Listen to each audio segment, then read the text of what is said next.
Most people think that health is built through intensity, harder workouts, stricter diets, more discipline, more restriction. But when researchers study the longest living populations in the world, what we often call blue zone communities, they don't find extreme fitness routines. They find something much more powerful. They find systems: peace, love, light, and healing.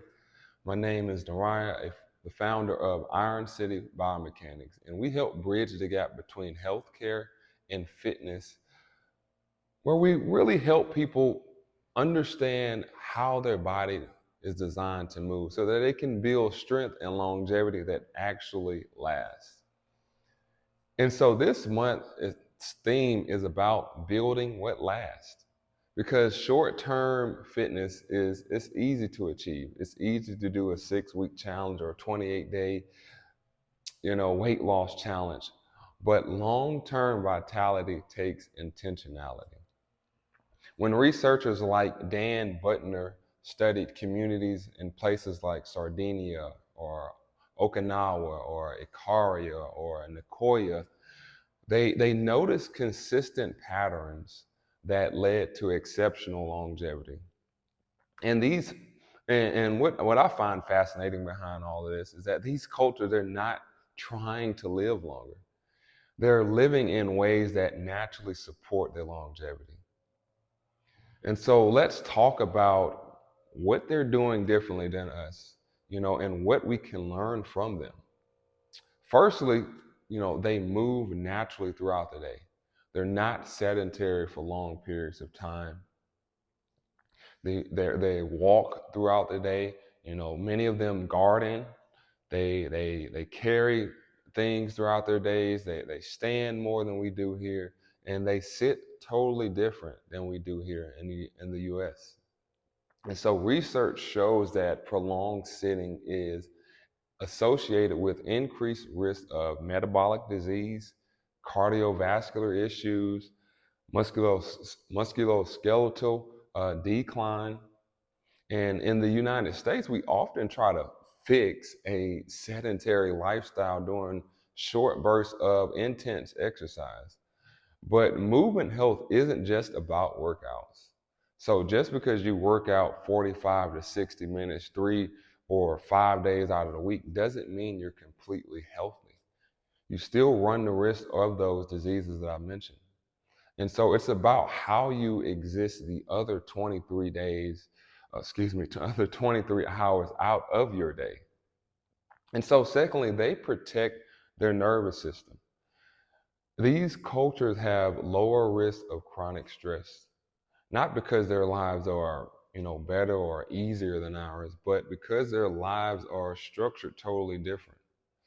And so in comparison to the US, they prioritize a community. They prioritize their faith or having some type of spiritual grounding.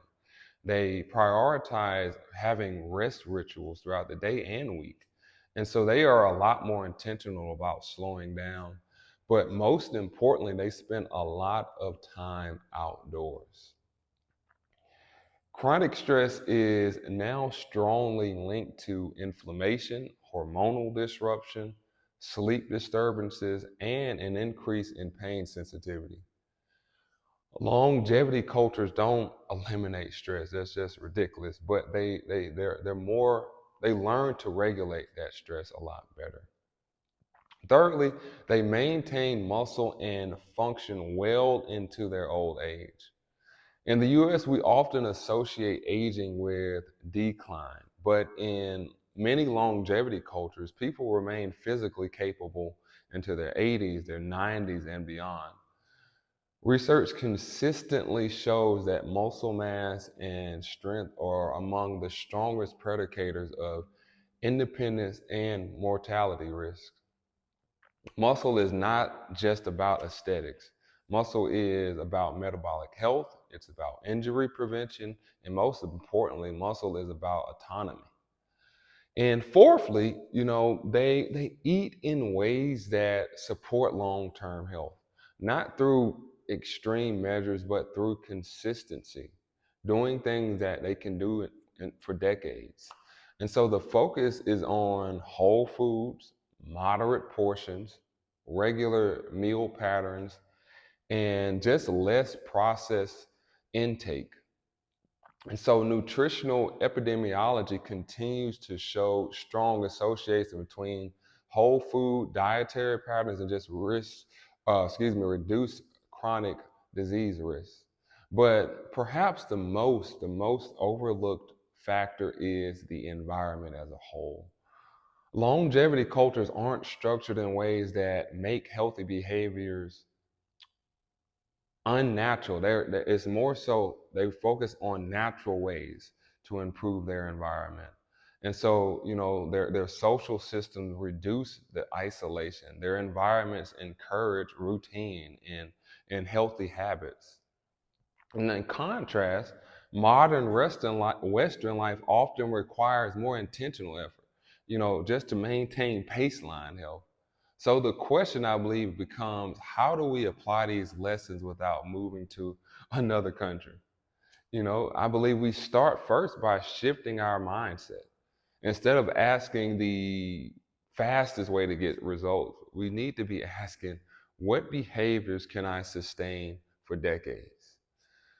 We have to design our lives in ways that include daily movement. We must build strength intentionally. We must create rituals that calm our nervous system.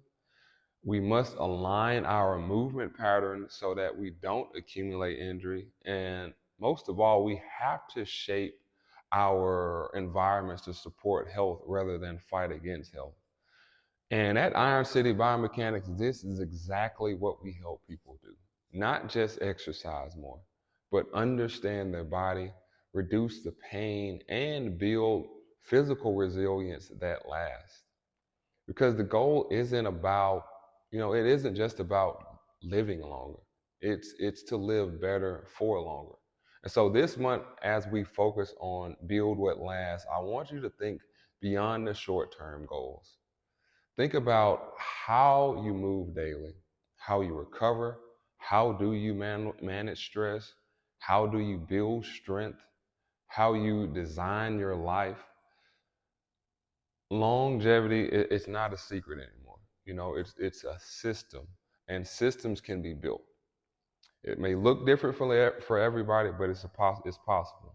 And so if you're ready to start building a body that supports your life instead of limiting it, I invite you to schedule a free no sweat intro where we'll assess and discuss who you want to become and map out a plan that's actually sustainable to helping you become your best self. Because health that lasts isn't accidental, it's built. Peace, love, light, and healing.